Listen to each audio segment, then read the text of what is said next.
Bismillahirrahmanirrahim. Assalamualaikum warahmatullahi wabarakatuh. Alhamdulillahi wa kafa. Wassalatu wassalamu ala rasulillahil mustafa wa ala alihi wa sahbihi wa man wasa wa ba'd. Faya ahbaballahi wa ahbaba rasulihi sallallahu alaihi wasallam, usi nafsi wa iyyakum bitaqwallahi faqad fazal muttaqun fala tamutunna illa wa antum muslimun. Faqala ta'ala Ya ayyuhalladzina amanu taqullaha haqqa tuqatih wa la tamutunna illa wa antum muslimun. Saudara-saudariku yang terhubung dalam pembelajaran kita, semoga Allah Subhanahu wa taala senantiasa merahmati kita, menyehatkan, melindungi dan membimbing aktivitas kita sehingga bisa menunaikan segala kegiatan kita sampai kita kembali kepada Allah Subhanahu wa taala dengan kegiatan yang baik dan diridhai oleh Allah Subhanahu wa taala. Di antara nutrisi yang dibutuhkan oleh roh atau rohani adalah agama. Karena di agama itu ada menu-menu yang langsung disampaikan oleh Sang Pencipta yaitu Allah Subhanahu wa taala untuk memenuhi kebutuhan rohiyah kita. Seperti akal kita butuh pengetahuan, seperti jasad atau fisik kita membutuhkan makanan dan minuman yang kita konsumsi, maka roh pun membutuhkan nutrisi, makanan dan minumannya. Dan semua itu kemasannya ada dalam din, agama, frame-nya ada dalam din. Dan kita telah juga menyampaikan bagaimana menguji kebenaran satu agama sehingga kita bisa menetapkan satu pilihan terhadap Islam. Sehingga Allah Subhanahu wa taala pun memberikan penguatan kepada kita lewat firman-Nya di Quran surah ketiga Ali Imran ayat 19 itu. Innad dina 'indallahil Islam. Sungguh din, agama yang ditetapkan oleh Allah Subhanahu wa taala yang diridhainya adalah Islam. Bagaimana kita bisa mengetahui Islam agama yang benar sesuai dengan apa yang Allah telah sampaikan kepada kita? Maka kita bisa menguji dengan tiga hal yang telah kita bahas panjang lebar bersama, baik dari aspek teologi, ibadah, ataupun muamalah. Nah, di penguatan semua aspek ini butuh pengetahuan, karena Allah tidak menginginkan orang-orang yang berislam tapi keislamannya lemah karena tidak didukung oleh pengetahuan. Sehingga ketika dihadapkan pada tawaran-tawaran duniawi, godaan-godaan materi, dia bisa mengabaikan dan menggadaikan keislamannya.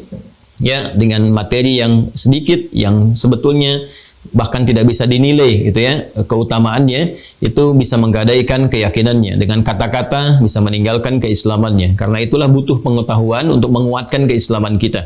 Baik di aspek teologi, supaya terikat keislamannya dengan kuat, ikatan yang kuat yang sulit dilepas disebut dengan aqadah, konsepsinya disebut dengan aqidah, supaya dia yakin tanpa ragu bahwa ini agama benar, ini yang terbaik yang dia peluk, yang dia bisa bawa menjadi bekal menghadap pada Allah Subhanahu wa taala. Keyakinan tanpa ragu terhadap sesuatu disebut dengan iman namanya. Iman ataupun aqidah itu butuh ilmu. Ya, untuk mendekatkan diri kita kepada Allah Subhanahu wa taala yang memiliki sifat esa, sifat tunggal satu-satunya yang tidak ada dua ataupun seterusnya, tidak bersekutu, tidak beranak, tidak diperanakan, yang sempurna sifat ketuhanannya, mengarahkan segala hal untuk yang satu, mengarah pada yang satu disebut dengan tauhid namanya. Karena itulah ketika Allah meminta kita mengenal Allah Subhanahu wa taala, Allah menetapkan mesti ada pengetahuan, mesti ada ilmu. Turunlah Quran surah ke-47 Muhammad SAW ayat ke-19. Fa'lam annahu la ilaha illallah. Maka ketahuilah, untuk mengetahui itu butuh dasar pengetahuan. Maka kalau kita terjemahkan ke dasar katanya melalui pendekatan ilmu saraf dan balaghah, kita temukan kemudian pemahaman tafsir dari ayat ini, fa'lam, maka haruslah kamu punya pengetahuan. Cepatlah engkau ketahui, miliki bekal pengetahuan yang cukup. Annahu la ilaha illallah, untuk menetapkan dan meyakinkan pada dirimu, kan, punya engkau argumentasi yang kuat untuk menetapkan bahwa tiada Tuhan yang layak untuk disembah, dipertuhankan kecuali hanya Allah saja. Karena itulah para ulama kemudian meresum, mengambil intisari dari pengajaran Al-Quran yang disampaikan melalui hadis-hadis Nabi Sallallahu Alaihi Wasallam, bab yang terkait dengan penguatan iman, sehingga bisa membuat satu ikatan yang kuat dalam jiwa kita, yang mengikat kemudian keyakinan tanpa ragu itu, sampai kita bawa pulang, sampai wafat, sampai menghadap kepada Allah Subhanahu Wa Taala. Nah, ilmu yang terkait dengan itu semua disebut dengan ilmu tauhid. Bila kita mengambil makna untuk mengarahkan semua aktivitas tujuan demi Allah yang esa, yang ahad, wahhada yuwahhidu tauhidan, mengarahkan segala hal aktivitas kita untuk menuju pada ridha Allah Subhanahu wa taala. Ya, kemudian keyakinan yang disebut dengan iman, ya, atau ikatan yang disebut dengan akidah. Maka ada yang menyebut dengan ilmu akidah. Ya, kemudian ini adalah pemahaman terbesar dalam agama, karena apapun yang kita kerjakan tanpa iman, dasar yang pertama, maka tidak punya nilai di hadapan Allah Subhanahu wa taala. Anda ingin bersedekah, membantu orang lain, kan? Atau misalnya ingin berderma, atau bahkan menunaikan salat, atau bahkan berpuasa, tapi tidak ada imannya. Ya, nggak ada akidah yang meresap dalam jiwanya, maka tidak ada fungsinya, tidak ada nilainya di hadapan Allah Subhanahu wa taala. Maka iman menjadi pondasi yang paling dasar, ya, harus diketahui, dipahami, yang paling besar, yang paling utama dalam aspek keilmuan kita.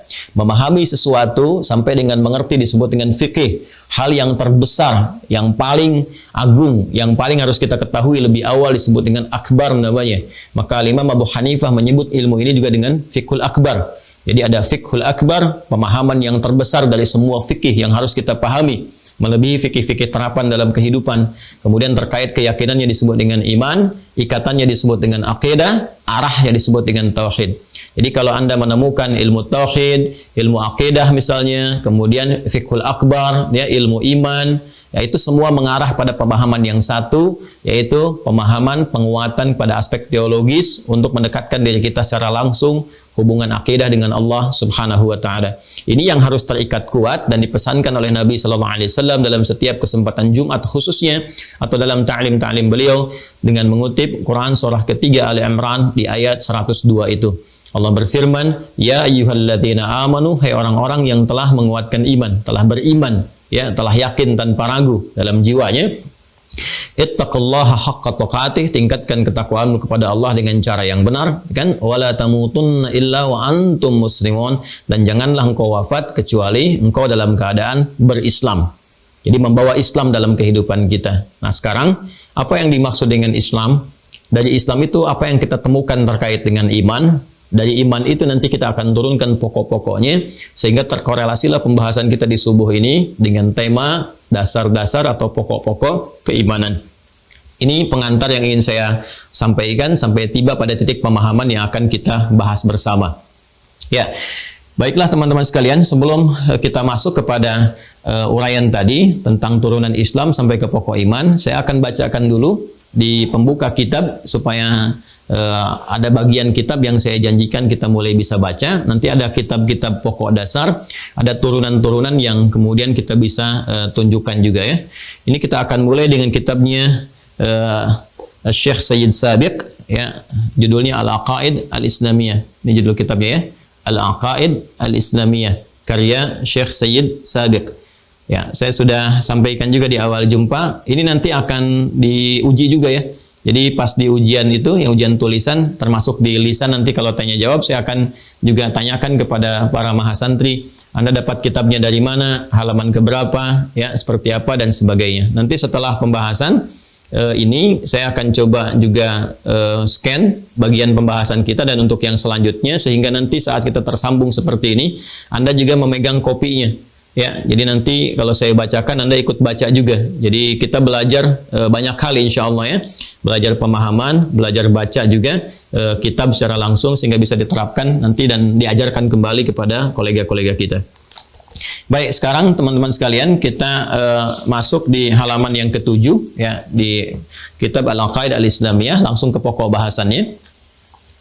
Jadi kalau mukaddimah saya lewati, dan ini beberapa poin-poin pembahasannya, kemudian kita akan masukkan kepada aspek yang pokoknya langsung.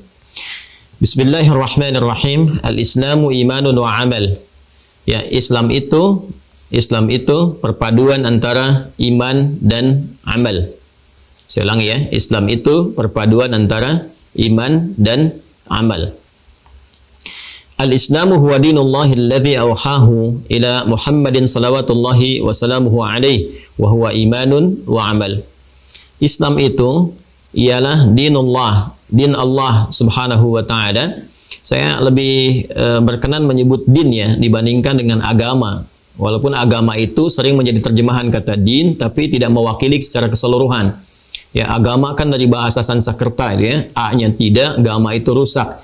Jadi konsepsi yang membuat kita itu terjaga dari kerusakan.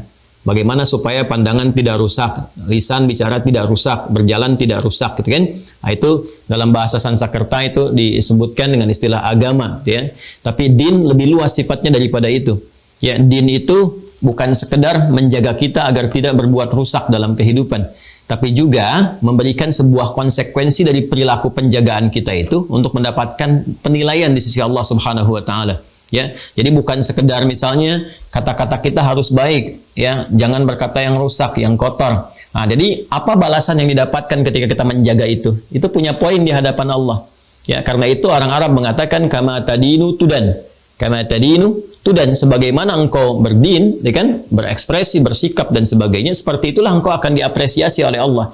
Jadi di sini ada feedbacknya, ada timbal baliknya dari Allah Subhanahu wa taala. Ya kan? Allah meminta kita melakukan sesuatu, ya kan? Hak Allah kita penuhi, kewajiban kita untuk mengerjakannya.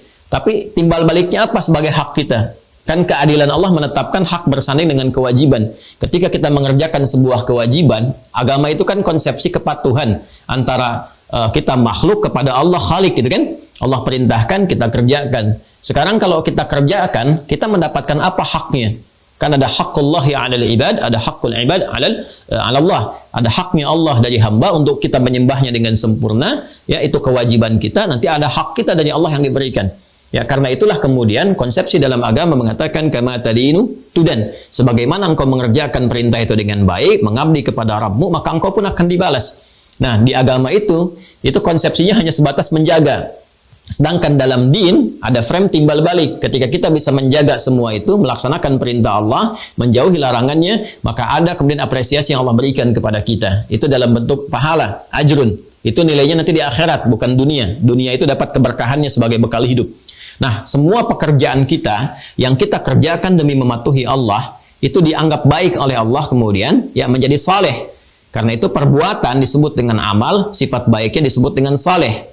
Nah, ini ketika amal soleh dikerjakan punya nilai, nilainya disebut dengan hasanah namanya. Saya ulang ya, supaya lebih kita pahami ya.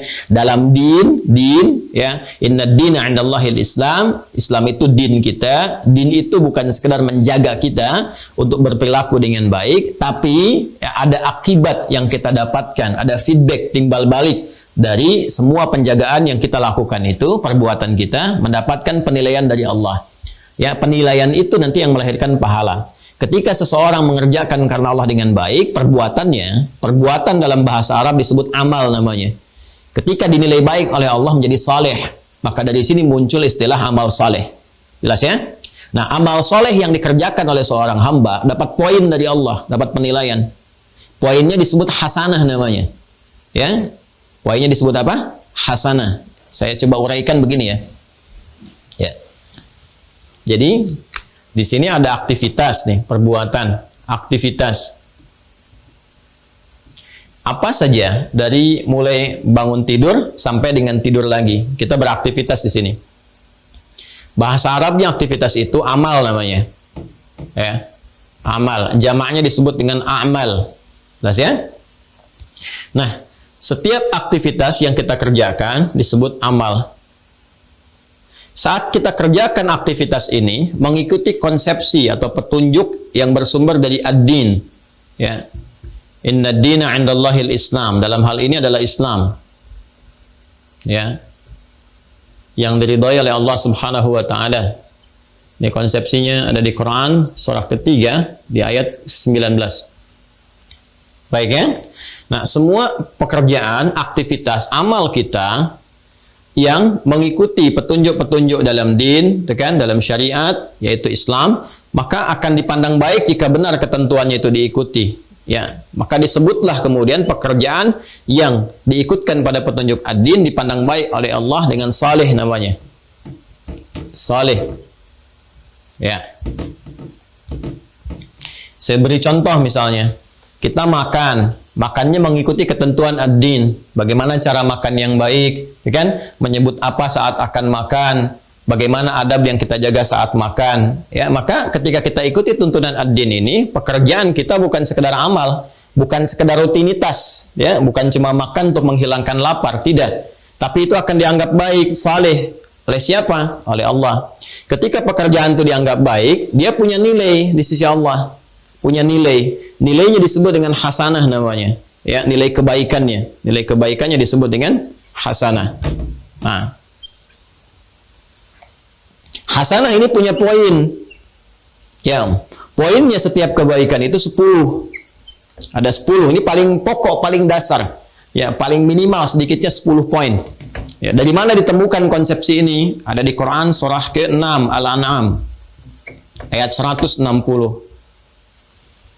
Lihat ya, ini semua dari Al-Quran ya yang saya turunkan, bukan pendapat-pendapat atau utak-atik sesuatu, tidak. Tapi kita turunkan supaya mudah dipahami. Ya.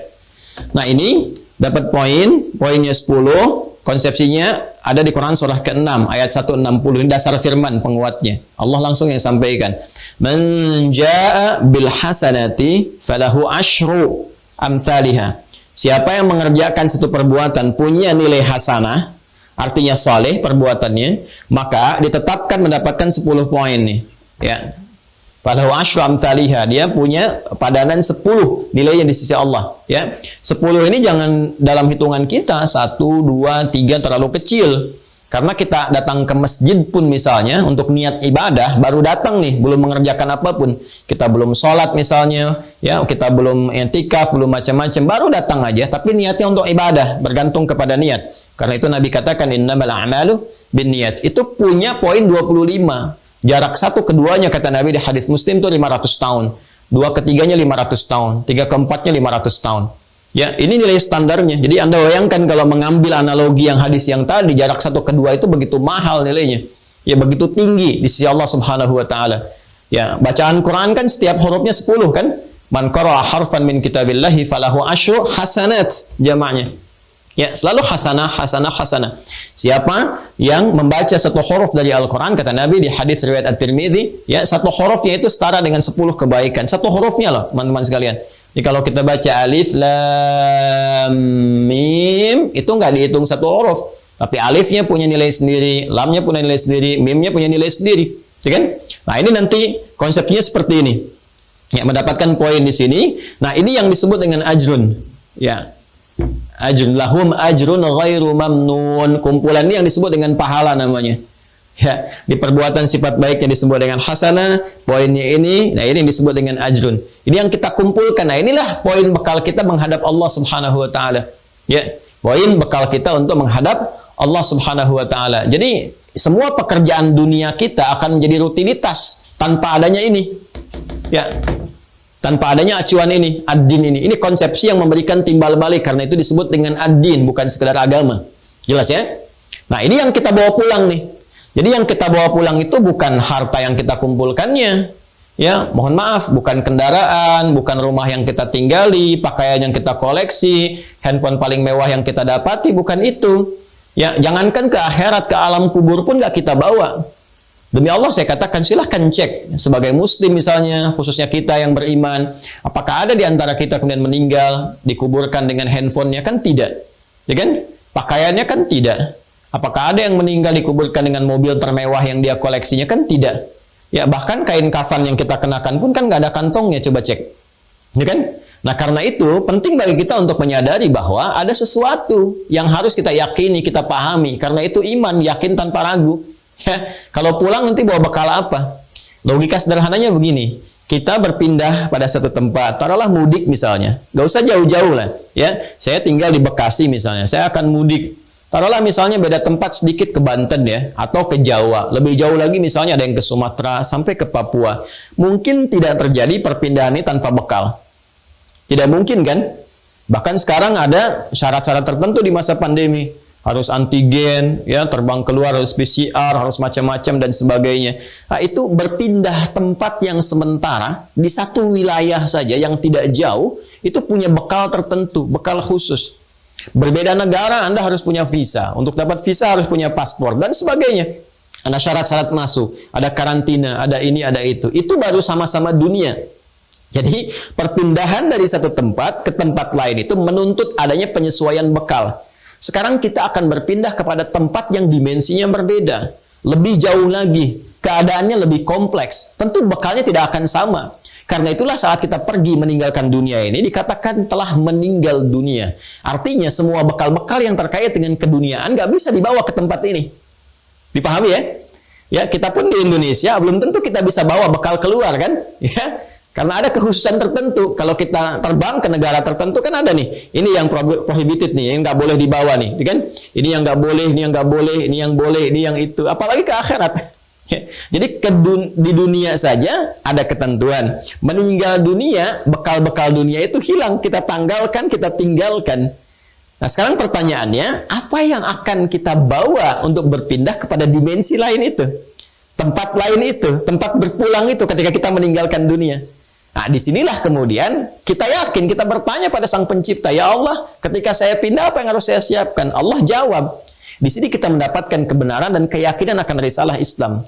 Tidak ada satu keterangan, informasi yang paling akurat, lengkap, transmisinya bisa dilacak dari setiap masa sampai ke sumber utamanya, yang terang, benderang, menjelaskan kepada kita tentang bagaimana kehidupan setelah kematian, cara wafatnya bagaimana, siapa yang mengambil nyawanya, apa yang terjadi saat meninggal dunia, kemana kita pindah, keadaannya seperti apa, bekal yang dibawanya apa, kecuali dalam ad-dinul Islam. Silahkan dicek. Silahkan dicek. Nah, inilah yang kita butuhkan. Nah, jadi yang saat kita pulang kembali kepada Allah ke akhirat itu, ini ad-din ini yang akan memberikan konsepsi petunjuknya. Ini yang harus dilakukan. Pedomannya seperti ini. Ya, jadi di sini saya katakan saya lebih cenderung nanti untuk mendekatkan pada pilihan kosakata ad-din gitu ya, untuk term pembahasan di konteks terjemah agama itu. Walaupun juga pembahasan tentang kata agama boleh jadi mengalami perluasan ya untuk pemahaman kita saat ini. Nggak ada masalah dalam perluasan-perluasan itu, tapi penting saya jelaskan kenapa Al-Quran memilih diksi ad-din untuk memberikan gambaran kepada kita tentang apa yang telah kita uraikan itu. Karena itulah kita selalu bermohon kepada Allah, kita meminta berdoa, ya yang sangat familiar sekali, doanya disebutkan di Quran, surah kedua Al-Baqarah, di ayat 201. Ya, paling kanan sebelah bawah di mushaf standar. Wa minhum may yaqulu rabbana atina fid dunya hasanah wa fil akhirati hasanah wa qina adzabannar. Dan di antara sekian manusia yang berkehidupan itu, ada yang bermohon kepada Allah Subhanahu wa taala agar aktivitas dunianya memiliki nilai hasanah ini. Ini bukan cuma rutinitas, ya, dia berharap makannya hasanah, tidurnya hasanah, berpakaiannya hasanah, ya. Walaupun namanya ibu hasanah, tapi kemudian dia tidak mengerjakan konsepsi ini, dia nggak dapat juga. Nah, hasanah ini yang melahirkan ajrun. Jamaknya disebut dengan ujur, ya, ujurun. Ini yang kita bawa pulang. Nanti hasanah ini akan tampak lagi di akhirat berupa pahala-pahala. Makanya kita katakan wa fil akhirati hasanah. Perbuatan dunia yang punya nilai hasanah yang bisa dibawa pulang sampai ke akhirat. Bukan cuma dianggap baik saja dunianya. Karena ada yang dapat dunia, ya, tapi akhiratnya nggak dapat. Kan di ayat 200-nya begitu. Wa minan nasi may yaqulu rabbana atina fid dunya. Nggak ada hasanahnya. Silakan cek. Ayat 200 yang mengatakan rabbana atina fid dunya wa ma lahu fil akhirati min khalaq. Ya, wa minan nasi may yaqulu, di antara sekian manusia ada yang selalu harapannya itu mendapatkan dunia. Ya, wa minan nasi may yaqulu rabbana atina fid dunya, bukan hasanah, enggak ada hasanah di situ. Ya, di situ orientasinya dunia saja. Even itu mengenakan misalnya dengan jubah-jubah keagamaan. Ya, dalam sebagian orang ada yang disindir oleh Al-Qur'an. Ya, jangan ada orang-orang yang mengejar dunia tapi mengenakan perangkat agama, gitu kan? Ada juga bahkan orang-orang yang tanpa perangkat agama ya dunia saja sampai menyimpulkan di tempat terakhirnya. Wa may yuhlikuna ila dahru. Tidak ada yang bisa menghancurkan, menghabisi kehidupan kita kecuali masa berakhir saja. Nah, itu konsepsi materialistik, kehidupan-kehidupan duniawi ya, yang barangkali menghinggapi sebagian dari kalangan manusia. Bagi orang beriman tidak. Wa minhum may yaqulu rabbana atina fid dunya hasanah wa fil akhirati hasanah wa qina adzabannar. Ketika ini terkumpul banyak, terkoleksi luar biasa, maka kesolehannya akan terkumpul, menepi dan mengikis kesalahannya. Jadi konsepsinya hasanah ini akan nanti ditimbang. Ini yang ditimbang teman-teman sekalian. Kalau di hadis Muslim lewat sahabat Abu Hurairah, kata Nabi, tu'khadhu min hasanati, ya. Jadi ini diambil dari kebaikannya, akan dipasangkan nanti dengan keburukannya. Kalau di sini hasanah baik, lawannya su nanti, su, ya. Ini keburukannya nanti menjadi sayyiat jamaknya. Sayyiat. Ya, sayyiat. Ya, jadi ini bentuk tunggalnya kalau berbuat salah sekali, ini su namanya. Dia ada amal saleh, nilainya hasanah, ada amal salah, ini su disebutnya oleh Quran. Misalnya Quran surah keempat An-Nisa, kan? Di ayat yang ke-17. Ya, innamat taubatu 'ala Allahi lil ladzina ya'maluna su'a bijahalatin. Ini su. Ya, kemudian Quran surah ke-12 Yusuf ayat 53. Ya, wa ma ubarri'u nafsi innan nafsa la'amaratun bis-su' illa ma rahima rabbi. Jadi kalau su-nya jadi banyak jadi sayyiat namanya. Ya, di ayat 18-nya walaisatit taubatu lil ladzina ya'maluna sayyiat. Nah, ini nanti akan ditimbang. Kata Rasulullah SAW ini di hadis Muflis namanya dia, di Sahih Muslim, itu akan ditimbang antara kebaikan dengan keburukannya. Jadi nanti kebaikan menutup keburukan, kebaikan menutup keburukan. Jadi kalau kita banyak koleksi hasanahnya, ujurnya banyak, ini akan menepikan salahnya. Ketika salahnya itu mulai dikikis, hilang, tersisa kebaikannya, maka dia akan berpotensi mendapatkan rahmat Allah, terhindar dari ancaman hukuman neraka. Wa qina adzabannar. Maka itu kita mohon dari sejak di dunia, ya Allah, mohon berikan ridha kepada amalan kami sehingga terkumpul hasanah dengan baik, bisa menutup sayyiat dan terhindar dari ancaman neraka. Ya.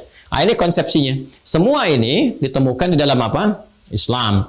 Untuk mendapatkan ini, karena din nyambungnya ke Islam, inna dina 'indallahil Islam, ini ayatnya.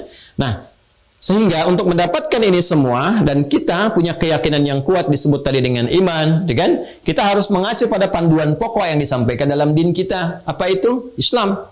Karena itulah Islam mengatur tata kelola kehidupan kita, bahkan dari bangun tidur sampai tidur lagi. Ya, saya sering katakan dan tanyakan kepada Anda semua, silahkan Anda bandingkan dan ditemukan di mana ada din di muka bumi ini, di dunia ini, yang kita dapatkan pengaturan, pedoman kehidupannya yang dibawa dari din itu, dari mulai bangun tidur sampai tidur lagi. Ya, di Islam kita temukan, silahkan cek, bangun tidur kita sudah punya arahan. Begini caranya, lewat doa itu kan, seperti saya telah sampaikan.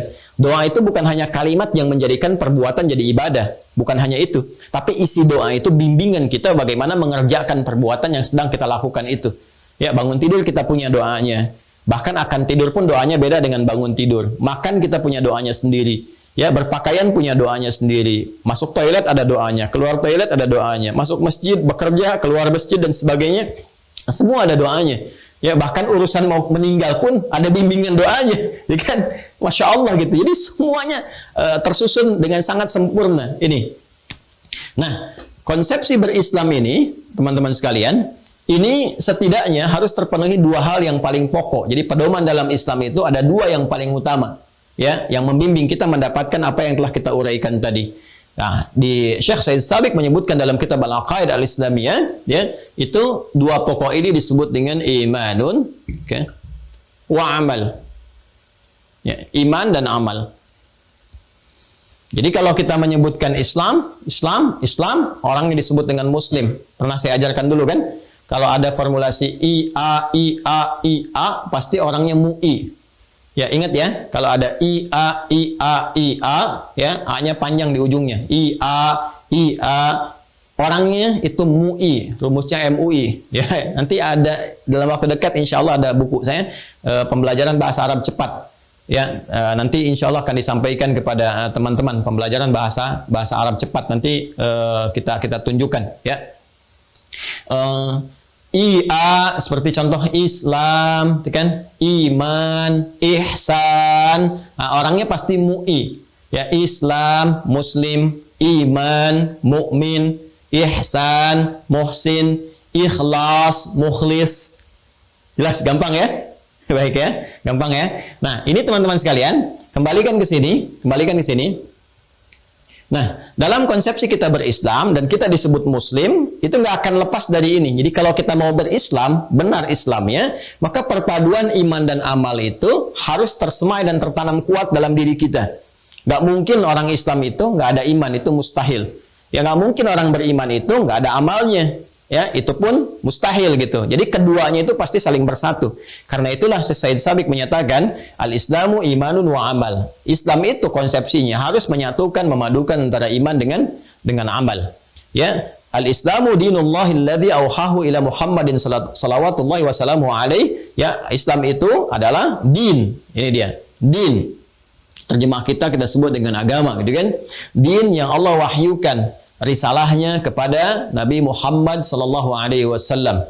Ya, jadi diberikan definisi terlebih dahulu kalau kita ingin mengatakan tadi kan konsepsi yang benar kata Allah, din yang benar itu Islam. Bagaimana kita bisa menemukan Islam? Maka dijawabkan oleh beliau, disampaikan untuk menemukan Islam itu kita lihat ya, bagaimana Allah menyampaikan risalah, kepada siapa risalah Islam itu disampaikan. Maka diterangkan wa dinullahi alladzi auhahu ila Muhammadin salawatullahi alaihi wasallam. Jadi din Islam ini adalah din yang diwahyukan oleh Allah Subhanahu wa taala, diberikan bekal risalahnya kepada Nabiyuna Sayyiduna Muhammad sallallahu alaihi wasallam, kepada Nabi Muhammad sallallahu alaihi wasallam. Maka kita lacak bagaimana Rasulullah SAW mengajarkan kepada kita tentang nilai-nilai keislaman. Ya, konsepsinya seperti apa. Dihimpun oleh para ulama, ajaran Nabi itu mengumpulkan dua hal ini. Ya, kalau kita ingin berislam, petunjuk dari Rasulullah SAW, maka pokoknya adalah iman, kemudian apa?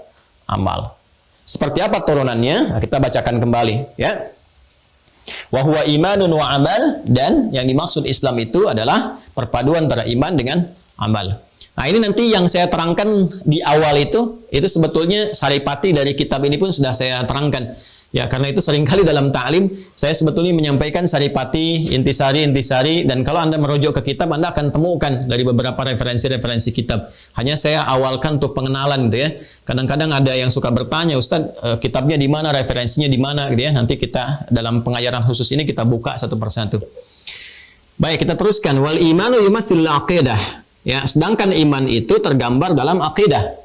Ya, makanya saya sering katakan dari awal kan, ya, di pembuka kita, kalau kita temukan kata iman, itu nafasnya sama dengan akidah. Wal imanu yumathilul aqidah, sedangkan iman itu adalah representasi atau senafas dengan akidah. Jadi kalau kita sebutkan iman, kemudian kita dapatkan kalimat akidah, itu punya makna yang sama. Ya, jadi kalau iman dari sisi kekuatannya, keimanannya tanpa ragu, keyakinan tanpa ragu, nah itu yang mengikat dalam diri kita. Kita ikat pada jiwa kita ikat dalam hati kita, maka ikatannya itu disebut dengan akidah. Jadi kalau ada kata iman, kata akidah, itu adalah penamaan dengan makna yang sama. Ya. Wal usul allati taqumu 'alaiha syara'i'ul Islam wa anha tanbathiqu furu'uhu. Dan inilah pokok dasarnya. Ya, pokok dasar dari syariat-syariat, amalan-amalan dalam Islam, yang dari sini kemudian terpancar semua pancaran-pancaran amal atau turunannya. Maksudnya apa? Maksudnya, tadi kita katakan dari awal, Islam itu pokoknya ini, dasarnya yang pertama, iman. Kemudian buahnya ini dipadukan dengan amal. Seperti ini. Nah, iman ini pokoknya teman-teman. Iman ini pokoknya. Jadi kalau tadi kita kembali ke konsepsi ini, perpaduan antara iman dengan amal ini, kalau kita padukan, iman ini pokoknya, amal ini aktivitas yang dikerjakan oleh manusia pada umumnya, dari bangun tidur sampai tidur lagi. Jadi semua aktivitas yang kita kerjakan disebut dengan amal namanya. Ya, ini nanti akan dibawa menghadap kepada Allah hasilnya, dipertanggungjawabkan. Sekecil apapun akan dilihat. Ya, karena itu Allah infokan jauh-jauh hari dalam Al-Quran, فَمَنْ يَعْمَلْ مِثْقَالَ ذَرَّةٍ خَيْرًا يَرَهُ وَمَنْ يَعْمَلْ مِثْقَالَ ذَرَّةٍ شَرًّا يَرَهُ.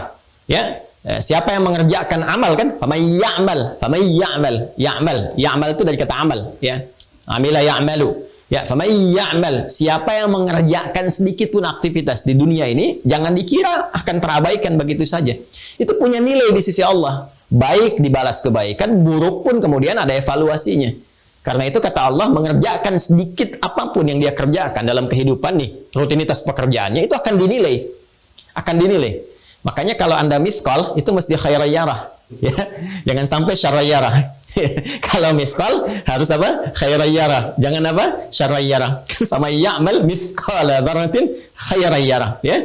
Wa may ya'mal miskala dzarratin syarayarah. Jadi, mengerjakan apapun, itu pasti akan dinilai.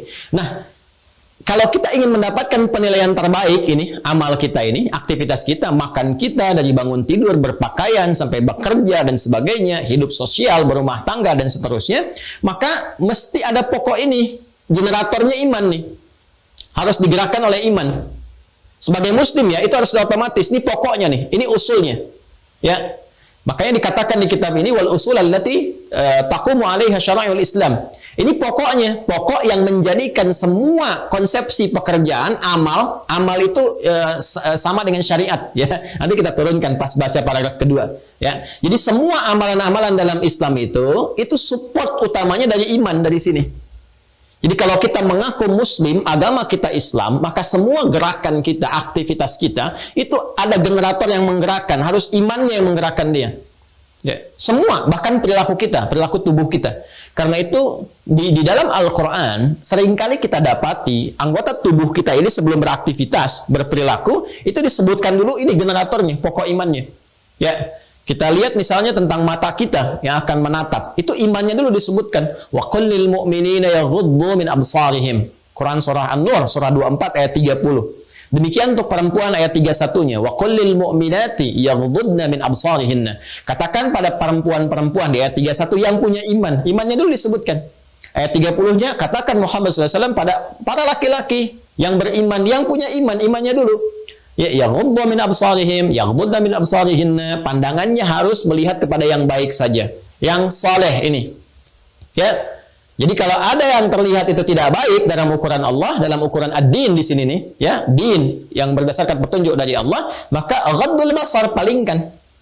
Demikian lisan, ya ayyuhalladzina amanu la yaskhar qaumin qaum. Hai orang-orang yang merasa telah punya iman, imannya dulu disebutkan, la yaskhar qaumin qaum, jangan saling mencela. La yaghtab ba'dukum ba'dha, jangan bikin hoax. Ya, betapa banyak di Al-Qur'an yang dimulai dengan kata iman, iman dulu, iman dulu, iman dulu. Sampai ibadah pun pakai iman dulu. Ya ayyuhalladzina amanu kutiba alaikumusiyam, sebelum puasa iman dulu.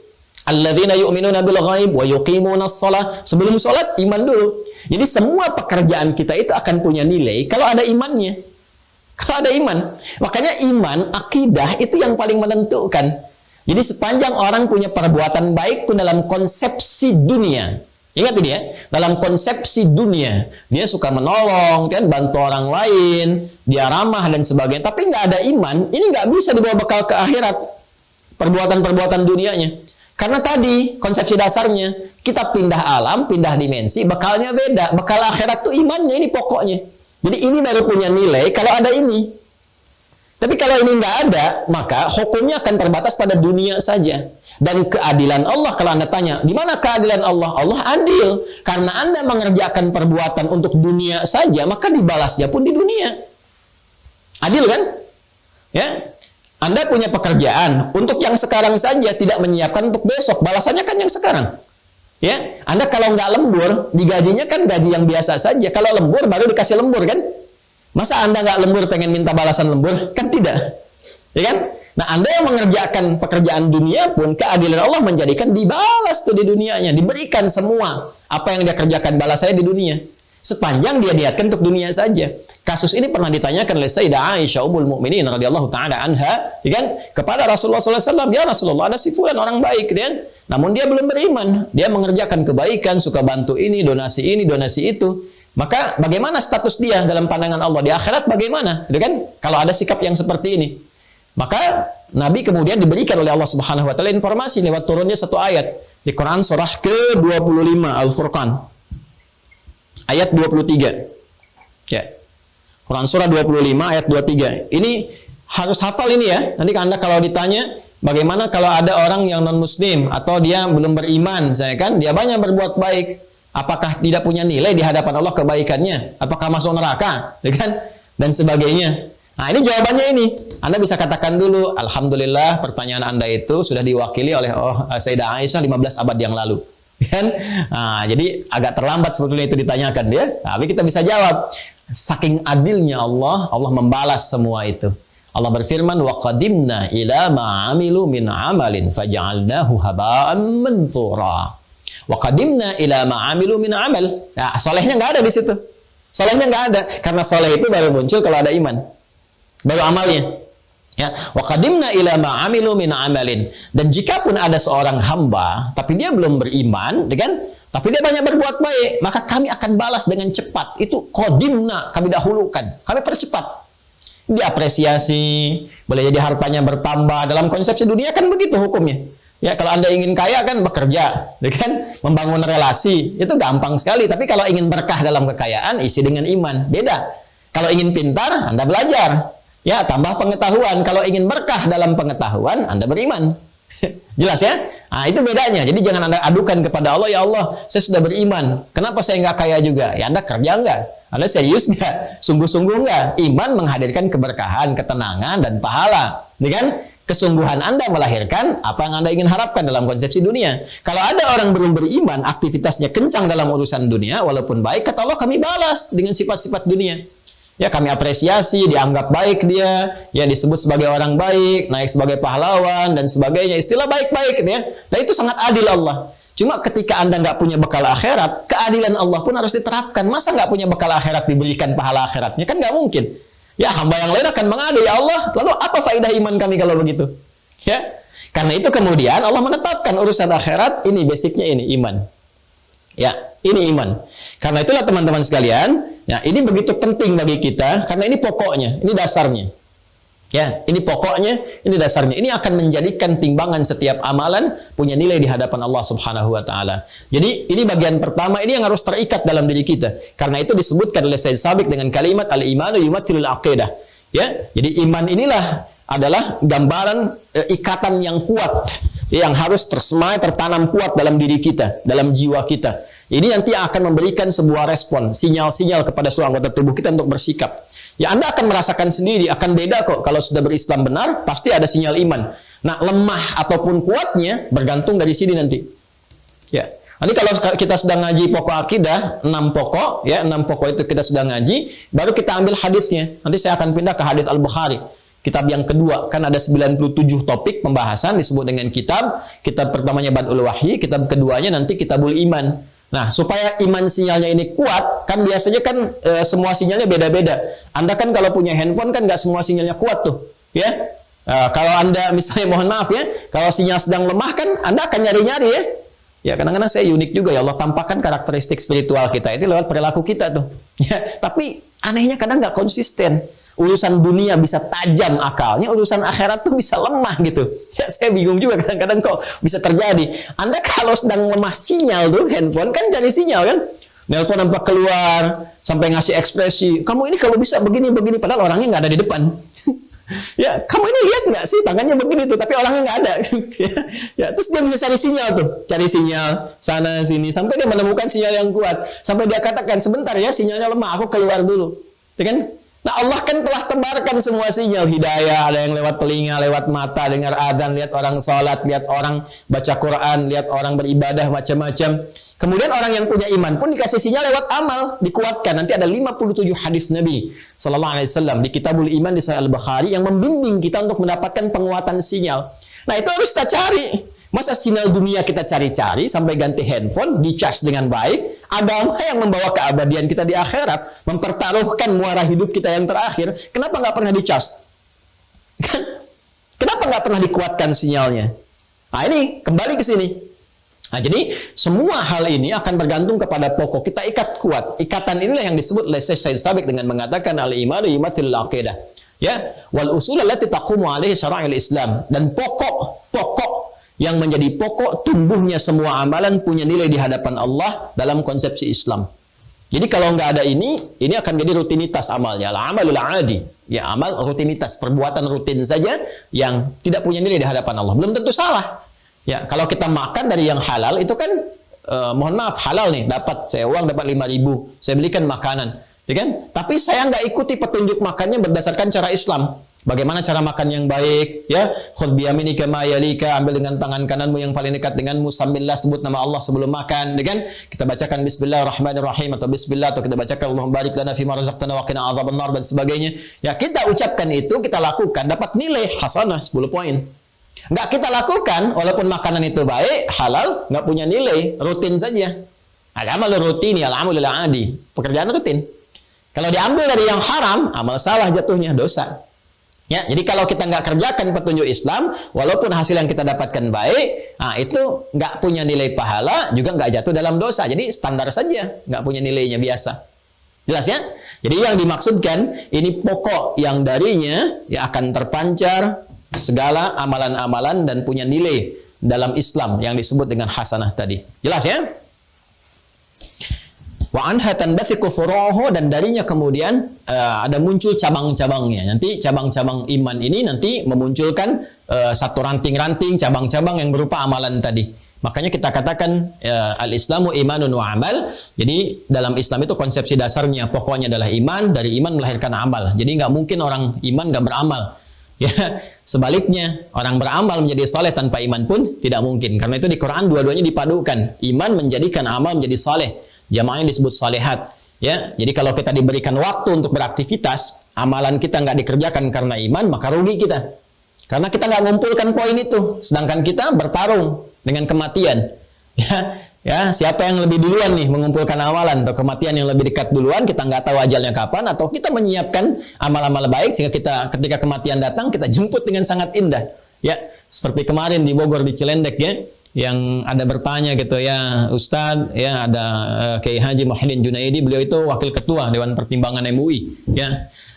Guru kami juga itu sedang mengajar, tiba-tiba ada jamaah bertanya, Masya Allah, apakah kalau wafat bertemu dengan Rasulullah Sallallahu Alaihi Wasallam? Ya, ketika dijawab dan tiba ajalnya gitu kan, kullu nafsin dha'iqatul maut, seketika sesuai dengan ajal meninggal dunia, dan kita doakan semoga husnul khatimah. Jadi Masya Allah, bertanya apakah ketika meninggal bertemu dengan Rasulullah, setelah jawaban selesai meninggal dunia. Nah, itu kan sangat luar biasa, menjemput kematian dengan sangat indah, di ta'lim, di masjid, dalam suasana bertanya apakah berjumpa dengan Rasul. Kan tidak semua mendapati kematian yang indah seperti ini. Ada sebagian yang bahkan menyiapkan, ada yang minta sama Allah gitu kan, kematiannya yang terbaik, memohon harinya sesuai dengan ajal dan sebagainya. Masya Allah, itu banyak hal lah yang indah-indah, yang kadang-kadang ya memahaminya dengan iman bukan dengan akal dalam kondisi-kondisi tertentu. Dan itu sangat kaya kita dengan khazanah semua itu. Nah, itu teman-teman sekalian ya, iman. Kemudian mensupport amal, waktu diberikan kepada kita untuk mengumpulkan semua bekal itu. Nah, waktu yang Allah berikan kepada kita untuk dimanfaatkan beraktivitas, itu disebut asr namanya. Asr. Jadi bahasa Arab tuh kaya sekali kosakatanya, dan diksinya beda-beda. Dilalahnya itu tidak sama. Ada waktun, ada zamanun, gitu kan? Ada lagi asrun. Ya, kalau asrun itu menunjuk kepada waktu yang diisi dengan aktivitas, jadi momentum. Ya, jadi setiap saat yang kita lalui dengan aktivitas itu asrun namanya. Sekarang pun asrun. Secara waktu mungkin subuh. Ya, fajar tadi subuh, kemudian sobah ya. Itu perjalanan waktunya, pergantiannya. Tapi ketika menjadi momentum untuk diisi beraktivitas, semua detiknya disebut dengan asrun. Ya, maka Allah turunkan kepada kita konsepsi mengisi asrun itu dengan baik dengan turunnya surah Al-Asr. Surah 103. Wal asr. Demi waktu yang aku berikan kepada manusia untuk beraktivitas. Ya, nama manusia yang melakukan aktivitas itu disebut insan namanya. Nah, saya ingin tunjukkan kepada Anda bagaimana dahsyatnya diksi Al-Quran. Ini mustahil buatan manusia, mustahil makhluk. Ya, mustahil. Al-Quran itu bukan makhluk, bukan buatan manusia. Al-Quran firman Allah. Karena itu setiap diksinya sempurna. Ya, nanti Anda akan temukan kapan Al-Quran berbicara menyapa manusia dengan bashar, dengan ins, dengan nas, dengan bani Adam, dengan insan. Itu konteksnya sangat selalu sempurna. Wal asr innal insan. Allah tidak mengatakan innal bashar, innal insan. Sungguh semua yang manusia yang beraktivitas dari mulai bangun tidur sampai dengan tidur itu, semua totalitas aktivitasnya lafi khusr, berpotensi akan rugi. Ya, diberi modal 24 jam sesuai dengan ajalnya misalnya, ya, tapi dia nggak manfaatkan dengan baik itu untuk menenun amal saleh. Diberikan waktunya, rugi kan? Anda diberi modal 24 juta. Ya kan? Balik-balik cuma bawa 4 juta. Berarti rugi 20 juta kan? Allah kasih modal 24 jam sehari. Yang punya nilai berapa? Jadi kalau cuma punya nilai 23 jam, rugi 1 jam. Kan? Kita harus kumpulkan. Kalau bisa melampaui batas waktu itu. Itu yang disebut oleh Nabi dengan jariyah. Yang kalaupun kita hilang waktunya habis, tapi pahalanya terus datang. Itu yang disebut dengan jariyah. Mengalir terus, mengalir. Ya kan? Wal asr innal insana lafi khusr. Illa kecuali, ya, di antara sekian orang rugi itu ada yang beruntung. Kecuali yang tidak rugi itu illal ladzina amanu, iman dulu, wa amilus salihat. Amalnya pakai saleh kan? Illal ladzina amanu, ya, kecuali orang-orang yang beriman. Alladzina itu disebutkan 1080 kali dalam Al-Qur'an. Itu ismul mausul ya, dulu 'alal jam'il jam'iyah. Ya, itu kata sambung konjungsi menunjuk pada objek, kadang-kadang subjek gitu kan? Tapi bentuknya jamak tanpa batas, holistik. Sifatnya komprehensif. Jadi semua Allah beri peluang. Ya, dari kecil sampai dengan besar, laki-laki ataupun perempuan, tua, muda, dan semua status sosialnya disamakan oleh Allah dalam pemanfaatan waktu ini. Apakah punya nilai atau tidak di hadapan Allah? Kata Allah, semua hamba-Ku, kalian punya peluang untuk memiliki nilai di hadapan-Ku. Syaratnya bagaimana? Amanu, iman dulu. Itu pokoknya. Ya kan? Sematkan dalam jiwamu, ikat dengan kuat akidah itu. Lalu iman itu akan memberikan sinyal pada dirimu, amilus salihat, untuk beramal, beraktivitas salihat yang baik. Ya, silakan kalau nggak percaya, keimanan itu kalau benar kita kerjakan, dijaga imannya benar, pasti yang keluar itu yang baik-baik. Nggak mungkin orang beriman dari pulsa katanya saja, dia punya pulsa kosakata tuh. Itu ketika mengalir ke lisannya untuk disupport keluar berbicara, kalau dia benar-benar beriman, nggak mungkin keluar kata-kata yang kotor, mustahil. Ya, semakin kuat kan naik status keimanan ya. Dalam tata sosial kemasyarakatan pun namanya kan bisa beda-beda. Ya, ada yang disebut ustadz, kiai, macam-macam dan sebagainya. Ya, hamba yang saleh dan seterusnya. Itu kalau sudah naik status keimanan, teman-teman, semakin menguat, itu terlihat dalam perilaku. Nggak mungkin, saya nggak pernah temukan orang yang baik dari iman itu kata-katanya kotor. Nggak ada. Bahkan untuk menemukan kosakata yang kotor pun nggak ketemu gitu. Ya. Silakan cek. Kata-katanya itu dipilah. Begitu akan keluar yang kotor tuh nggak bisa diucapkan. Itu petunjuk iman. Ya. Ya, nanti panggilan-panggilannya lewat sinyal-sinyal amal itu nanti yang disebut dengan syariat. Nanti kita akan baca. Ya, coba deh waktu adzan. Allahu Akbar, Allahu Akbar. Ya, waktu sholat kan telah tiba ya lewat adzan itu. Kan sinyal iman kita menguat kan? Mengatakan cepat, sudah siap-siap, waktunya sholat, nanti zuhur, adzan, katakan siap-siap. Itu sebelum menyebutkan waktu, Allah sebutkan imannya dulu. Coba buka Quran surah keempat, itu An-Nisa ayat 103. Di ujungnya, saya baca dari awalnya. فَإِذَا قَضَيْتُمُ الصَّلَاةَ فَاذْكُرُوا اللَّهَ قِيَامًا وَقُعُودًا وَعَلَى جُنُوبِكُمْ فَإِذَا اطْمَأْنَنْتُمْ فَأَقِيمُوا الصَّلَاةَ إِنَّ الصَّلَاةَ كَانَتْ عَلَى الْمُؤْمِنِينَ كِتَابًا مَوْقُوتًا. Sungguh salat itu bagi orang-orang beriman itu tahu waktunya. Ya, jadi orang beriman tuh tahu waktu salat tuh. Awas tuh, itu sindiran yang sangat tajam tuh dari Allah tuh. Ayo saya tanya, zuhur nanti jam berapa? Asar nanti jam berapa? Ayo. Maghrib jam berapa? Itu kata Allah, orang beriman tuh tahu waktunya. Ya, dan sinyal iman semakin kuat, dia akan membisikkan. Nanti siap-siap asar ya. Bahkan ada yang baru selesai subuh udah ingat tahajud. Tadi malam saya tahajud jam sekian, besok saya tahajud nanti malam jam sekian saya rencanakan. Itu saking kuat imannya, sebelum tiba panggilan itu yang menyentuh iman sudah siap-siap. Ya, nanti kalau imannya jadi standar itu waktu dipanggil aja, Allahu Akbar, Allahu Akbar. Wajilat qulubuhum. Itu Quran surah ke-8 ayat kedua, Al-Anfal ayat kedua. Innamal mu'minuna alladzina idza dzukirallahu wajilat qulubuhum. Sungguh insan beriman yang sejati itu, yang masih punya iman, jika disebutkan nama Allah ada getaran dalam jiwanya. Itu disebutkan. Makanya tiap hari 5 kali dalam sehari, dalam setiap pergantian antar waktu. PAW, pergantian antar waktu gitu ya. Dalam sehari kan 5 kali. Pagi ke siang, siang ke sore, sore menjelang pertengahan ganti ke malam, kemudian tiba malam. Ya, kita kenal dengan subuh, zuhur, asar, maghrib, isya. Itu kan disebutkan nama Allah. Karena khawatir paginya beriman, sorenya kufur. Ya, kan ada yang sorenya kufur, paginya beriman. Ya, makanya dipanggil tuh. Kata Allah, kalau benar masih ada iman, itu akan ada sinyal dalam dirinya. Allahu Akbar, Allahu Akbar. Ya Allah, sudah adzan. Ya. Nanti penguatannya bergantung kepada aspek amalannya. Paham ya? Dari situ ya. Nah, kita belum sampai nih, kita masih di pembuka. Wal amalu yumathilu syariah. Ya, sedangkan amalan itu refleksi dari syariat. Ya, jadi nah ini teman-teman sekalian. Ini Masya Allah, ini termasuk juga yang ramai-ramai pada dibahas sekarang ini ya. Orang Islam harus tahu nih. Kalau nggak tahu, nah itu ada kelemahan dalam keislamannya, harus diperkuat. Kalau menentang, dipertanyakan keislamannya. Ya, ini sudah konsepsi dasar ya. Sudah konsepsi dasarnya begitu. Secara ilmiah kan demikian. Ya. Di kebangsaan kan juga begitu. Warga negara Indonesia tahu dasar negaranya. Dasarnya adalah Pancasila, gitu kan? Jelas kan? Nah, kemudian kalau dia tidak tahu, berarti pengetahuan tentang kenegaraannya lemah. Perlu ditambah lagi, kan? Tapi kalau dia misalnya tidak tidak mengakui ya dasar negara adalah Pancasila, maka dipertanyakan kenegaraannya, kan? Baik. Nah, sama dalam konsepsi berpikir kan secara logika demikian. Ya, orang Islam, nih al-Islam. Orangnya disebut Muslim. Nah, harus punya pokok keislamannya, karena Islam itu tadi pokoknya 2, dia disinergikan menjadi 1. Yang pertama adalah iman, ini. Ya. Sudah saya jelaskan. Ini refleksi dari akidah.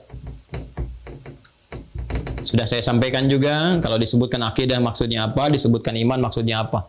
Ya, iman keyakinan tanpa ragu ketika terikat kuat dalam jiwa kita, ikatannya disebut dengan akidah. Untuk menguatkan ini, maka ada bagian yang kedua, disebut dengan amal. Nah, ini semua saling melengkapi, karena itu konsepsi yang dibangunnya adalah al-imanu wal amal. Imanun wa amalun. Al-Islamu imanun wa amal, kata Syekh Said Sabiq. Islam itu harus terpadu antara iman dengan amal. Kalau iman refleksinya ada pada akidah, gitu kan? Kalau amal ada pada syariat. Di nama lain amal itu namanya syariat. Nah, jelas ya? Jadi kalau Anda mendapatkan akidah sama dengan iman. Ya, akidah Anda apa? Islam, ya kan? Maksudnya apa? Saya yakin tanpa ragu dengan Islam. Jadi nggak boleh ragu. Kalau ragu dipertanyakan keislamannya. Jelas ya? Makanya petunjuk pertama dalam Al-Quran ketika berinteraksi dengan pedoman keislaman di Al-Quran, nggak boleh ragu. Dzalikal kitabul la raiba fi. Baru jadi petunjuk. Hudal lil muttaqin. Siapa muttaqin itu? Iman dulu. Ayat 3-nya. Alladzina yu'minuna bil ghaib. Iman dulu. Ini selalu nyambung. Ya, selalu nyambung. Ya. Nah, ini teman-teman sekalian, kemudian perpaduannya dengan amal. Amal itu nama lainnya apa? Syariat. Refleksinya ada pada syariat. Ya, syariat itu dari kata syara'a. Ya, syara'a lakum minad din. Ini syariat. Ini akar utamanya dari kata syara'a. Jalan yang luas terbentang. Ya, jalan yang lebar, luas terbentang. Jalannya, ya jalannya. Jadi kalau kita ke Arab ada namanya syariah. Ya, Syari Ahmad Soekarno, misalkan Jalan Ahmad Soekarno. Ya, misalnya di lebar, luas, tekan boulevard dan seterusnya. Yaitu syara'a.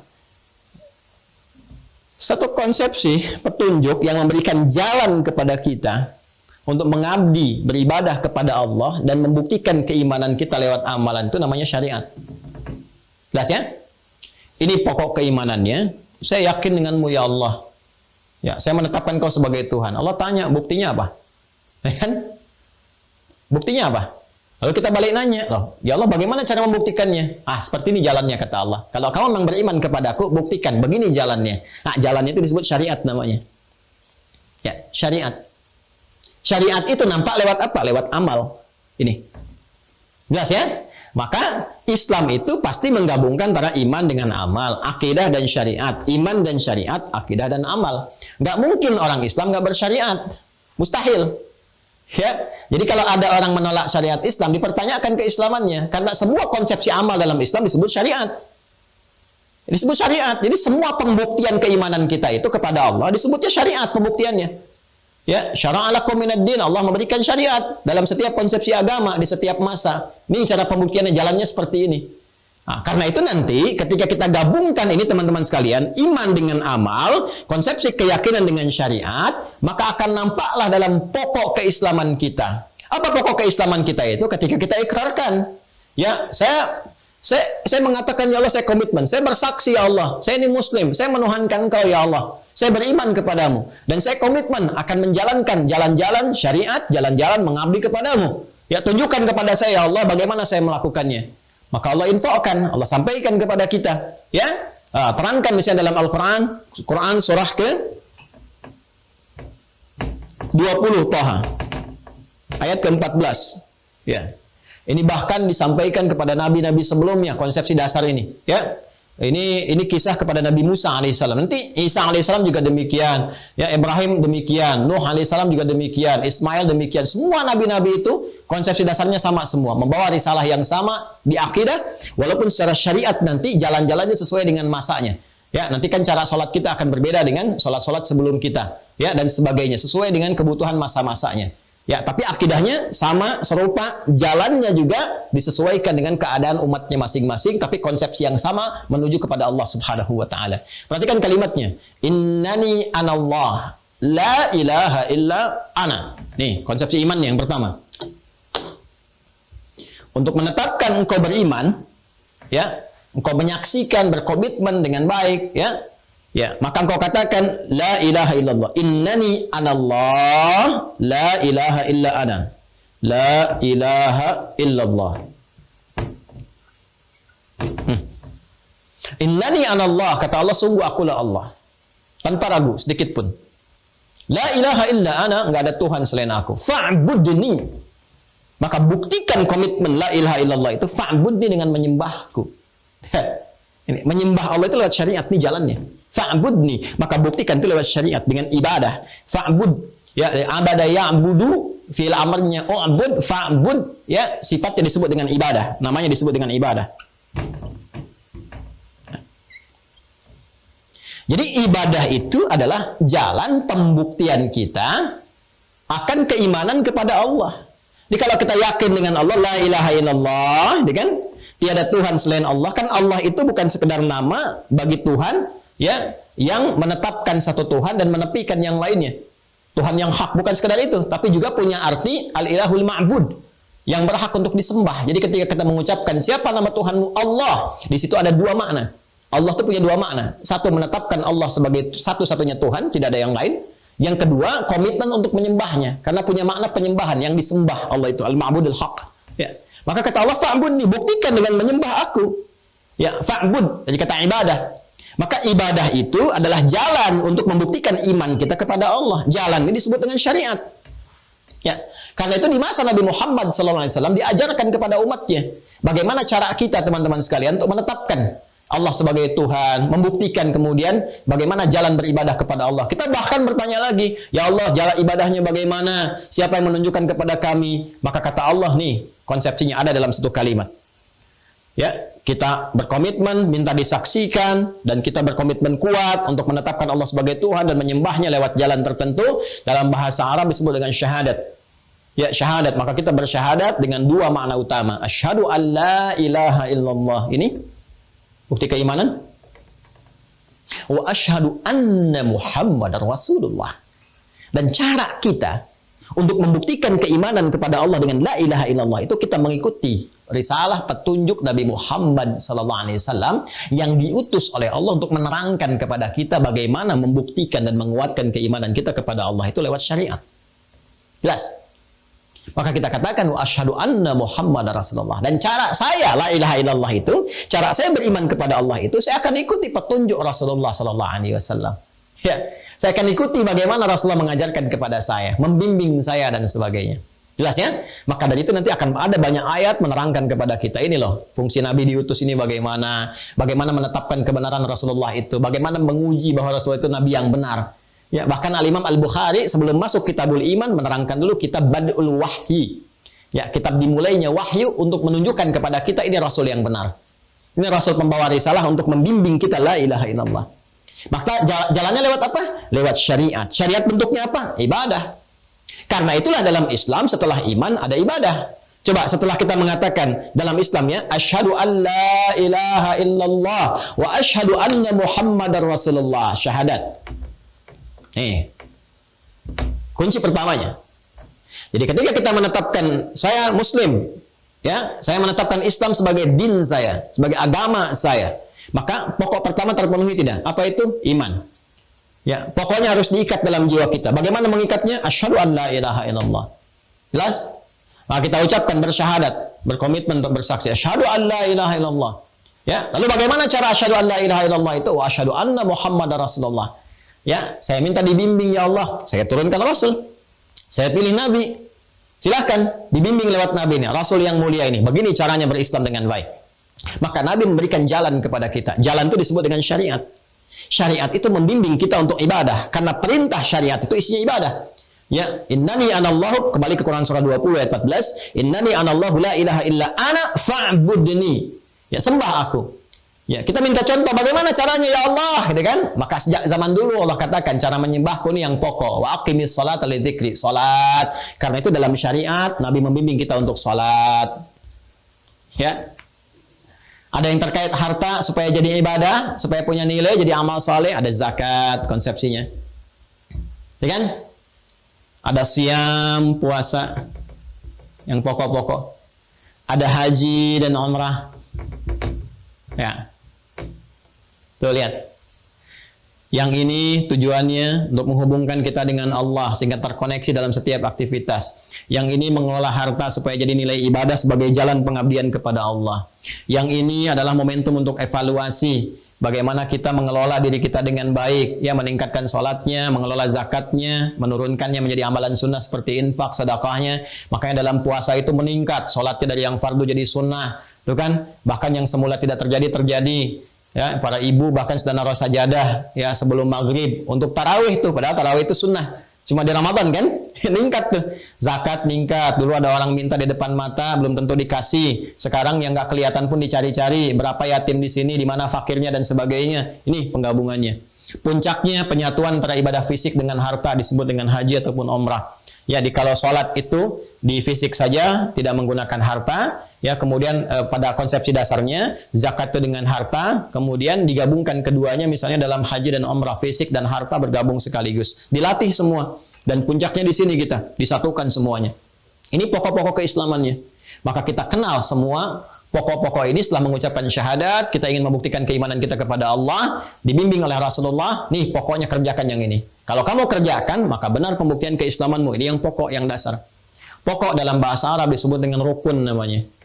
Pokok dasar dalam bahasa Arab disebut dengan rukun. Maka kita kenallah istilah rukun Islam. Ya, nah kalau ditanya rukun Islam ada berapa? Ada 5 kan? Coba lihat. 5 kan? Pertama apa? Syahadatin. Syahadu an la ilaha illallah wa syahadu anna Muhammad Rasulullah. Refleksi apa itu? La ilaha illallah itu. Syahadu an la ilaha illallah. Refleksi iman. Pokoknya ini. Ini dasarnya ini yang paling utama nih. Ya, jadi kalau Anda kerjakan sholat, zakat, puasa, haji, nggak ada iman, nggak ada nilai. Kan ini pokok dasarnya. Ya, kemudian setelah kita bersyahadat, bagaimana jalan pembuktian syahadat kita dianggap benar oleh Allah? Ya, lewat syariat, jalannya disebut dengan syariat. Ya, makanya muncul istilah syariat Islam. Apa bentuk syariat Islam itu? Ada yang pokok, yang rukun. Ya, sebagai pengabdian langsung kita kepada Allah. Apa yang pokok-pokok itu? Ini salat. Makanya semua risalah keislaman dari awal sampai dengan Nabi Muhammad SAW sampai kita sekarang, ini yang pokok ini nggak lepas. Silahkan cek. Nabi-nabi sebelum kita juga, sebelum Nabi Muhammad juga, ya sebelum Nabi kita, saya katakan tadi, Nabi-nabi sebelum Nabi kita itu Nabi Muhammad SAW, semua punya risalah salat. Nabi Isa salat. Salat beliau, Quran surah ke-19 Maryam, ayat 31 sampai 33. Nabi Musa salat, Quran surah 20 Toha ayat ke-14. Ya, Nabi Ismail salat, bahkan minta keluarganya salat. Wa kana ya'muru ahlahu bis shalah, Quran surah 19 Maryam ayat 55. Nabi Zakaria salat, bahkan meminta keturunan kepada Allah lewat salat di mihrabnya Maryam alaihissalam. Quran surah ketiga Al Imran di ayat 38 sampai dengan ayat 39. Ini salat itu sudah ada konsepsinya untuk mendekat kepada Allah. Cuma nanti syariat tata cara pelaksanaannya disesuaikan dengan keadaan zaman masing-masing. Ya, ada zakat ini sudah ada, zakat, haji sudah ada dari dulu, puasa ada. Kan Anda kenal istilah puasa Nabi Daud kan? Nabi Isa puasa, Nabi Musa juga puasa. Silahkan ada semuanya. Ya, cuman kan kesesuaiannya dengan masa umat masing-masing. Jumlah rakaatnya, waktunya umat Nabi Musa kan beda dengan kita, kan? Ya, nilai dan kualitasnya juga berbeda. Ya, tergantung keadaan umat maka disesuaikan. Cuman pokoknya ada, syariatnya ada, jalannya ada. Jadi kalau kita berkata syariat dalam berislam itu pokoknya apa? Ini yang 5. Ini yang disebut syariat Islam. Jadi kalau ada orang mengatakan saya Muslim tapi saya merasa tidak wajib menjalankan syariat Islam, dipertanyakan keislamannya. Ya. Anda sebetulnya Muslim atau tidak gitu, ya kan? Nah ini dasar. Jadi kalau yang paling dasar saja ya tidak bisa dipahami dengan baik, maka ini menunjukkan kelemahan dan kita doakan gitu kan. Kita doakan semoga bisa belajar, dapat hidayah, mau menjemput kebaikan dan sebagainya. Dan cara paling utama meninggalkan maksiat, karena taat lawannya maksiat. Jadi kalau maksiat masih dikerjakan terus, ya susah, ketutup pintu-pintu taatnya nanti. Nanti semakin ketutup, khatamallahu ala qulubihim, ini yang repot. Jelas ya? Nah, paham sekarang ya? Nah, sudah berapa tahun nih kita yang berislam dan sebagainya. Kita harus mengerti pokok-pokok ini. Nah, di sini nanti ada penguatan supaya syahadatnya kuat, jangan sampai dikasih mie instan, syahadatnya hilang. Ya, dikasih angin surga, aku mencintaimu, gitu kan? Kemudian ditukar syahadatnya, hilang syahadat, cintanya sampai ke alam dunia, gitu kan? Selesai. Ya, jadi hati-hati nih. Ini penting, mesti ada ilmu. Ini pun mesti ada ilmu. Ini mesti ada ilmu, ada ilmu, ada ilmu. Ya, ini syahadat yang lewat iman tadi, para ulama merumuskan ilmunya. Bagaimana ilmu kita kuat tentang iman ini, ya, akidahnya kuat, tertanam, terlekat dalam jiwa, maka ilmunya disatukan dengan kalimatnya langsung, disebut dengan ilmu akidah. Supaya semua terhubung kepada Allah, untuk Allah sebagai pengabdian konsepsi la ilaha illallah, untuk Allah yang ahad. Untuk Allah yang ahad dari kata wahhada yuwahhidut tauhid, maka disebut ilmunya dengan ilmu akidah, ilmu tauhid. Ya kan? Untuk penguatan iman. Yang ini ilmunya disebut dengan fikih. Maka kita temukan fikih sholat supaya sholat kita baik, fikih zakat supaya zakat kita terukur dengan baik, dikeluarkan dengan terukur sempurna, fikih puasa, fikih haji, fikih umrah dan sebagainya. Jelas ya? Nah, dalam turunan fikih ini, teman-teman sekalian, pemahaman ini untuk yang syariat. Puncak tertingginya ini pemahaman tentang iman, karena ini pokoknya. Makanya Al-Imam Abu Hanifah, saya sekali lagi ya, awas nih muncul di ujian nih. Ya, Al-Imam Abu Hanifah menamai ilmu tentang akidah, ilmu tentang tauhid ini dengan fiqhul akbar, fikih yang terbesar di antara sekian fikih yang dipelajari. Jadi kalau kita belajar fikih salat, fikih zakat, fikih puasa, memahami ini, ya fikih itu artinya paham. Jadi kalau salat harus sampai paham, mengerti apa yang dibaca dan dilakukan dalam salat. Demikian seterusnya sampai ke bawah. Nanti kita belajar. Insya Allah kita belajar. Ya, nanti pemahaman tentang syahadat ada ilmunya, ilmu tauhid. Ya, dasarnya juga ada, nanti dalil Qur'annya ada, ilmu tentang syariat disebut dengan fikih namanya. Jelas sampai sini? Nah, pokok pertama, dasar pertama dalam ilmu tauhid adalah memahami atau mengerti tentang dasar-dasar keimanan. Ya, karena kalau kita imannya ingin kuat, akidahnya ingin kuat, seperti halnya keislaman kita punya pokok, punya rukun, iman pun punya pokok, punya rukun. Nah, inilah pokok-pokok yang akan menenun akidah, simpul-simpul akidah itu ada pada pokok ini. Jadi kalau kita simpulnya nggak kuat, nanti talinya lemah. Ya, alih-alih urwatul wufqa lan fisamalaha, jadi tidak kuat nanti. Ya, jadi yang tadinya harusnya lan fisamalaha jadi infisal, terpecah. Ya, yang harusnya muttasil, ya jadi munfasil, yang harusnya mengikat jadi terlepas. Ini yang bahaya. Maka simpul ini mesti kita rangkai dengan kuat. Kita jalin ikatannya, yang ikatannya menenun pada jiwa kita dan nanti terefleksikan dalam setiap perilaku kita. Maka kalau iman kita ingin kuat, ya, kemudian dari iman ini memberikan imun kepada amal kita, maka kita harus perkuat pokoknya, perkuat dasarnya. Di sini muncul materi dasar-dasar keimanan atau pokok-pokok iman. Mengerti sampai sini? Nah, materinya belum kita bahas. Ini baru mukadimah. Jadi saya ingin menanamkan betul dalam jiwa kita mengerti kenapa sih harus belajar ini. Jadi saya tidak ingin kita menghafal. Kalau menghafal, anak saya yang kecil pun saya ajari udah hafal tuh. Ya, anak 2 tahun kan kalau kita bilang, Nek, rukun iman. Ya, iman kepada Allah, iman kepada malaikat, iman kepada kitab, iman kepada Rasul, iman kepada hari kiamat, iman kepada qadar dan qadar. Hafal. Lantas apa bedanya balil kita dengan anak-anak kita? Bahkan beliau saya si Soleh kalau diajari itu juga bisa. Soleh, iman pertama apa? Allah. Assalamualaikum. Jadi kalau kita mengatakan beriman, beliau pun bisa menghafal gitu. Ya, jadi saya ingin ini kita pahami betul supaya konsepsi ini mengikat pada jiwa kita dengan kuat sehingga bisa terefleksikan dalam kehidupan kita. Jelas ya? Oke, kalau sudah jelas teman-teman sekalian, nanti insya Allah di pembahasan berikutnya esok hari berarti ya. Esok hari kita akan masuk kepada pokok-pokok keimanan. Kita baca ini. Ya, ini ada juga di sini. Nanti kita teruskan. Jadi saya ingin kitabnya ada, dengan referensinya dibaca, kalian turunannya saya uraikan. Nanti kita gabungkan dengan kitab-kitab lain karena tidak semua ada di satu kitab. Ya, biasanya saya gabungkan beberapa kitab, saya satukan, lalu saya ambil intisarinya seperti apa. Nanti insya Allah kita jadikan satu intisari pokok pembahasan. Nih teman-teman bisa baca ulang. Ya, baca ulang, nanti pas ujian juga mudah, gitu ya. Nah, kemudian selanjutnya di kitab ini diterangkan dalil-dalilnya. Ya, wal iman wal amal awil aqidah was syariah kilahum murtabitun bil akhir irtibat ats-thamar bil ashjar. Sedangkan iman dan amal itu, mohon izin saya bacakan kitabnya dengan cepat. Iman dan amal itu atau akidah dan syariah keduanya terikat, terkoneksikan satu dengan yang lainnya dengan ikatan yang sangat kuat seperti kaitan antara buah dengan pohonnya. Jadi kalau pohon tak berbuah kan kelihatan seperti tidak ada nilainya gitu kan. Ya, kemudian juga ada pohon nggak ada buah ya dipertanyakan, gitu kan? Makanya orang Arab mengatakan al-ilmu bila amalin kasyajari bila thamarin. Ilmu yang tidak diamalkan ibarat pohon tanpa buah, begitu berharganya gitu kan, keterikatan antara pohon dengan buah itu. Al-irtibatul musabbabat bil asbab atau keterikatan antara sebab dengan akibat. Ya, nggak mungkin ada akibat kalau nggak ada sebab, nggak mungkin ada sebab kalau nggak ada akibat. Ya, jadi kalau ada sebab dengan akibat itu seperti keterikatan iman dengan amal. Ya, jadi segala aspek apapun yang terjadi pada amal itu akan disupport oleh iman jika iman ada dalam jiwa. Jadi kalau iman nggak ada dalam jiwa, amal tidak punya nilai, ya. Wan nataij bil muqaddimat, dan seperti halnya hasil dan pendahuluan. Wa min ajli hadha tarabutul wathiq ya'ti ila amal muqtarinan bil iman fi aktsari ayatil Qur'anil Karim. Karena keterikatan yang kuat inilah kemudian Allah menyampaikan keterikatan iman dan amal itu di banyak ayat dalam Al-Quran. Bahkan ya, ayat pertama yang berbicara tentang surga pun kunci surganya itu diikat dengan iman dan amal, yaitu di Al-Baqarah ayat 25. Di sini dibuka dengan kalimat a'udzubillahi minasyaitonir rajim, firman Allah Subhanahu wa taala, "Wa basyiril ladzina amanu wa 'amilus salihati anna lahum jannatin tajri min tahtihal anhar."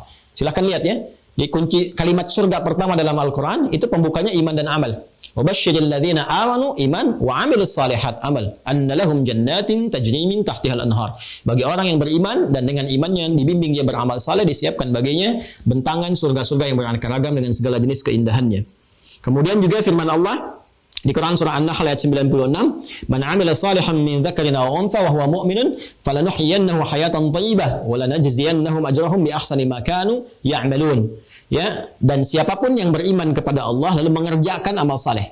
Ya, siapa yang mengerjakan amal saleh yang didasari dengan iman kepada Allah Subhanahu wa taala, baik laki-laki atau perempuan, dasarnya iman, wa huwa mu'min. Nah, ini ada rahasia besar di sini ya, teman-teman. Nanti kita akan kuatkan dengan hadis. Karena kalau kita belajar benar, penguatan hadis dampaknya besar sekali. Ya, kata Allah begini, ini sindiran tajam ya buat saya, buat Anda, buat kita semua. Kata Allah, "Falanuhyiyannahu hayatan thayyibah." Kami akan berikan kehidupan yang baik. Ya, jadi terisi kehidupannya itu dengan segala hal yang baik. Hayatan thayyibah. Jadi orang beriman itu hidupnya pasti akan baik. Pekerjaannya baik, perilakunya baik, hartanya baik, ya, segalanya berjalan baik. Nah, jadi kalau ada sesuatu yang belum baik dalam kehidupan kita, boleh janji kita perlu penguatan-penguatan di aspek keimanan. Ya, mungkin yang salah bukan hartanya yang kurang, bukan kedudukannya yang belum tinggi, mungkin imannya yang belum kita kuatkan. Karena Allah sudah berjanji dan janji Allah itu hak. Innallaha la yukhliful mi'ad. Allah nggak mungkin menyalahi janji. Ya, manusia bisa berjanji, bisa mengingkari. Ya, kau yang mulai, kau yang mengakhiri, kau yang berjanji, kau yang mengingkari. Tapi kalau Allah sudah berjanji, nggak mungkin diingkari. Ya, Quran surah ketiga Al-Imran ayat 9. Innallaha la yukhliful mi'ad. Allah nggak mungkin mengingkari janji. Jadi nanti kita akan kuatkan dengan pendekatan Sahih Al-Bukhari. Ada 57 hadis Kitabul Iman namanya. Ya. Kemudian walanajziyannahum ajrahum bi ahsani ma kanu ya'malun. Kami akan balas di akhirat karena iman mereka itu, ya, amal solehnya dengan pahala yang lebih baik dari apa yang mereka pernah kerjakan di dunia ini. Jadi dikasih bonus di dunia ini dengan kehidupan yang baik, di akhirat diberikan pahala limpahannya. Ya, demikian juga ayat-ayat yang lainnya teman-teman sekalian, termasuk di surat Maryam ayat 96 juga, innal ladzina amanu wa 'amilus solihati sayaj'alu lahumur rahmanu wadda. Ya, sungguh orang-orang yang beriman dan beramal soleh itu akan dijadikan oleh Allah yang Maha Pengasih itu, ya, tertanam dalam jiwanya rasa kasih yang sangat dalam. Jadi Masya Allah tuh orang beriman itu pasti pengasih, pasti penuh dengan kasih sayang, gitu kan? Penuh dengan simpati, toleransi yang baik. Orang beriman itu hidupnya baik. Jadi cukuplah orang beriman itu pasti jadi orang baik. Jadi kalau ada orang beriman mengaku iman kurang baik, kasar, kata-katanya kasar, perilakunya kasar, gitu kan? Bergaulnya tidak baik, dipertanyakan keimanannya. Ayo, mana istri yang beriman, suami yang beriman, anak yang beriman, tetangga yang beriman, karyawan yang beriman. Awas, hati-hati ya, jangan sampai belajar dengan saya, bergaul dengan teman jadi nggak baik, kata-katanya kasar, senang mencela, ya, memvonis satu dengan yang lainnya. Ya, itu mohon maaf, ada sesuatu yang salah dalam pembelajaran. Ya, imma pemahaman antum salah atau saya mengajarkan yang tidak tepat memberikan pemahamannya. Ya, kita sama-sama mengoreksi diri ya. Jadi kalau belajar dengan baik, beriman, pasti tumbuh kelembutan, kebaikan. Silahkan cek siapapun yang belajar dengan Rasulullah, itu semua akan jadi orang baik. Saya belum pernah melihat ada sahabat belajar dengan Nabi, tiba-tiba menjadi pencela, ya, tiba-tiba jadi perusak, tiba-tiba menjadi tukang bikin hoax dan sebagainya. Jadi kita tantangannya ini sangat kompleks. Kita beristighfar, mudah-mudahan Allah bimbing kita semua dalam hal kebaikan. Nah, ini alhamdulillah satu halaman nih teman-teman sekalian. Satu halaman kurang lebih 3 SKS. saya belajar di Tipoli ini cukup lama nih, 2-3 pertemuan saya jadikan satu pertemuan 1,5 jam ya. Semoga Allah berikan kemuliaan untuk kita semua. Semoga Allah berikan bimbingan kepada kita, memaafkan kesalahan kita, mengampuni dosa-dosa kita. Saya memohon maaf sebesar-besarnya kalau ada yang kurang berkenan dalam penyampaian. Kalau ada yang benar, itu pasti petunjuk dari Allah dan bimbingan dari Rasulullah SAW. Tapi kalau ada yang salah, itu mutlak dari kesalahan saya pribadi. Silahkan teman-teman bisa berikan masukan untuk saya koreksi, saya perbaiki, dan juga bisa mengambil manfaat dari ustaz-ustaz lain yang mengajar kita dalam keseharian kita. Demikian, semoga bermanfaat. Allahumma taqabbal minna innaka antas sami'ul alim wa tub 'alaina innaka antat tawwabur rahim. Allahumma 'allimna ma yanfa'una wa waffiqna ya Allah bima fahimna wa 'allimna ya Allah wa 'allimna ya Allah wa 'allimna ya Allah ma 'amilnahu bih wa waffiqna li na'mala ma fahimnahu. Allahumma wa sallallahu ala sayyidina Muhammad wa ala alihi wa sahbihi ajma'in. Allahumma ij'alna min ahli al-Qur'an wa ij'alna شفعنا صاحبا لنا في الدنيا وشفيعا لنا في الآخرة يا أرحم الراحمين ربنا آتنا في الدنيا حسنة وفي الآخرة حسنة وقنا عذاب النار بفضلك سبحان ربك رب العزة عما يصفون وسلام على المرسلين وآخر دعوانا سبحانك اللهم وبحمدك نشهد أن لا إله إلا أنت نستغفرك ونتوب إليك والحمد لله رب العالمين. السلام عليكم ورحمة الله وبركاته.